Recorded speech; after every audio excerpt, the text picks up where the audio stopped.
এবং মুক্তিযুদ্ধের পক্ষ বিপক্ষের রাজনীতি গত 50 বছর ধরে হয়েছে। আমরা এই সমাধান এখনো কেন করতে পারিনি? মাননীয় স্পিকার, এই দায়ভার কে নেবে? বিএনপি কি নেবে না, যারা 29 বছর জামাতের সাথে রাজনীতি করেছে? একটা কথা তো এখন সবাই বলে, সাথে থাকলে সঙ্গী, না থাকলে জঙ্গি। ফলে এটার দায়িত্ব ছিল তো উনাদের, এই রিকনসিলিয়েশন তৈরি করা, এই প্রশ্নের সুরাহা করা।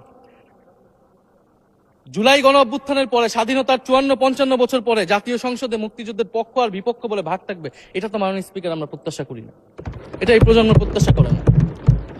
আমি মাননীয় স্বরাষ্ট্রমন্ত্রীর সাথে একমত পোষণ করি যে ইতিহাসের এই বিতর্ক আমাদেরকে সমাধান করতে হবে, একপাশে রেখে সামনের দিকে এগিয়ে যেতে হবে এবং এটা সব পক্ষকে এটার জন্য দায়িত্বশীল ভূমিকা পালন করতে হবে।